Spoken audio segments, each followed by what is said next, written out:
Hey guys, the White here, back in with another review. Today we're having a look at the DC Superheroes Select-Sculpt Scarecrow. Now I'm gonna tell you, I already shot this video once. Not a fun experience. The sun was gleaming in my head. This guy just did not want to stand.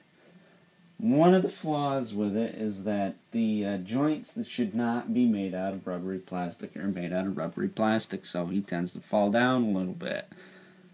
But that's okay, because he looks really good. Well, kind of. We're going to put him in the box.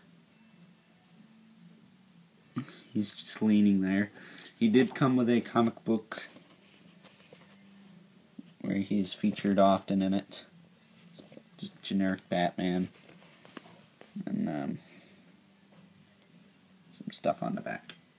I'm surprised I didn't put an ad for the toys on here. I really am. But that's neither here nor there. Killer Croc, I believe, is in this too, which is pretty cool. So maybe he came with another edition of it?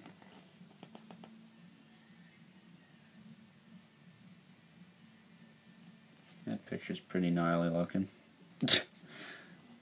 Just first glance, I haven't looked at this yet, but yeah, you probably didn't come to see me flip through a comic book for a couple minutes, so.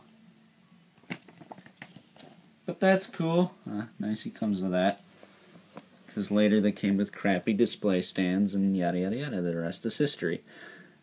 But much like with the Mr. Freeze I just reviewed, this guy is a carryover from an early Batman line that was mostly gimmick-based. I don't think he was, but the rest of the line was. But he comes with this little skull pumpkin bomb. I said that in the other video. Fear toxin bomb. So I just call it skull bomb. I'm just going to call it a skull bomb. Maybe I won't call it a pumpkin bomb anymore. I don't know. I screwed that up in the last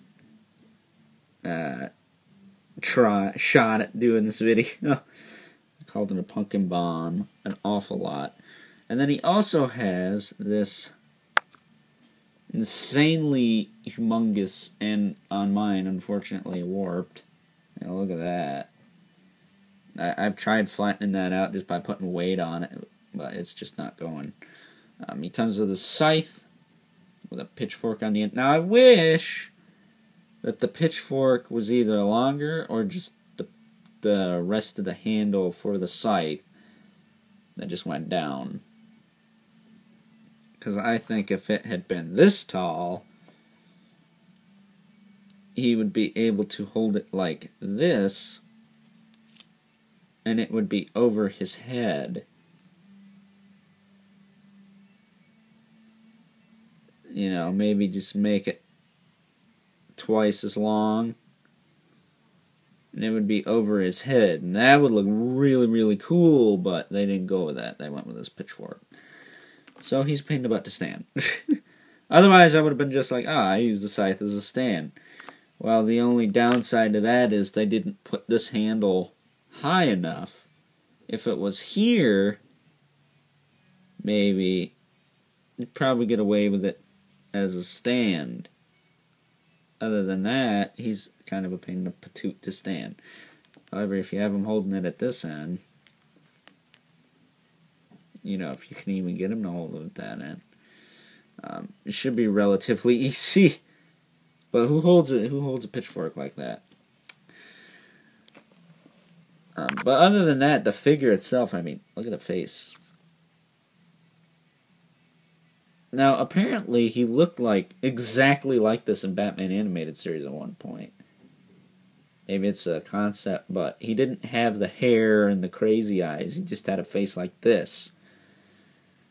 So you could say this is the early days of Batman Animated Series Scarecrow. I don't know. That's completely up to you, what you will accept as canon for that series.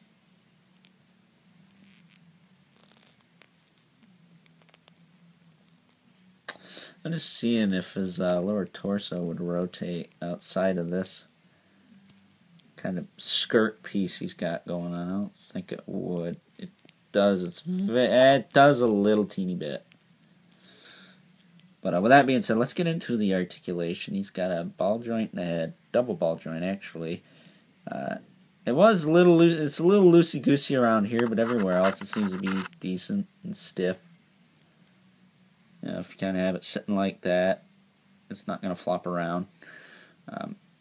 He's got a hinge in the shoulder. It allows it to move out. The side moves out a little bit more because the little thing's a little higher. He is slightly pre-posed, but that's not a bad thing because he's still got a lot of articulation, even with that being said.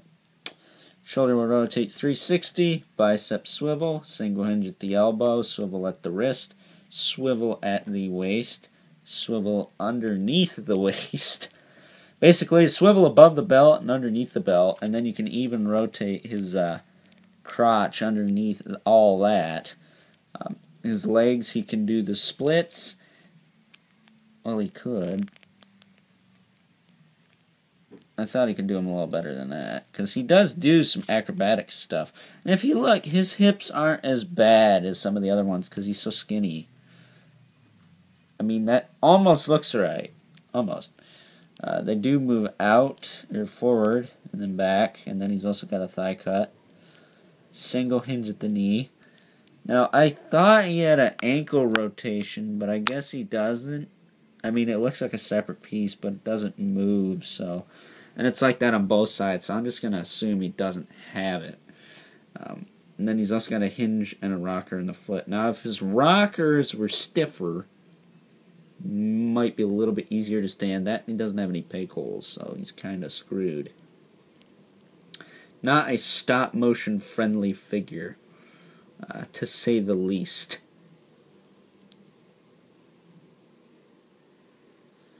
I mean, he does kind of lean back some, too, so that doesn't help.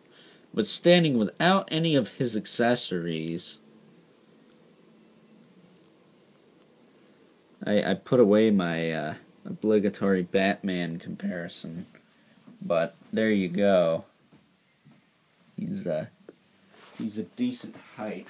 Let me see, can I get to my Classics Batman and not knock 30 things over? Okay, I was able to pull them out. You guys got lucky. I'm just saying. Which, this is basically Batman animated series style Batman. My go-to Batman, because I can't afford the DC Superheroes at the moment. Because I keep buying all the villains instead. But there's Batman next to Scarecrow. I used the, what the heck was it? The Multiverse Batman. It's the same height as this one. He's just not as cool looking because he's not this look. So, with that being said, and Scarecrow fell down. I thought I bought him with Batman anyway, so I guess it doesn't matter.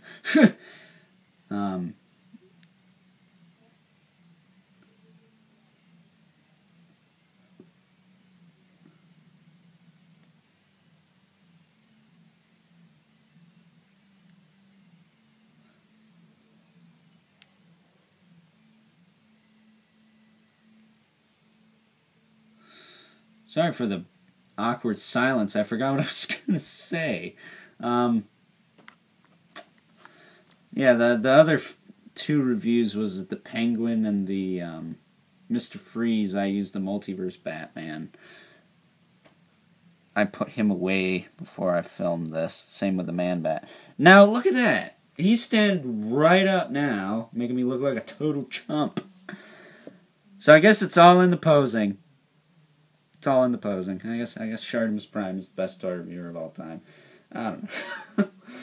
I'm just talking shit now. So, with that being said, I'm going to give this guy a 9 out of 10, only because he is a bit of a pain in the bollocks to stand.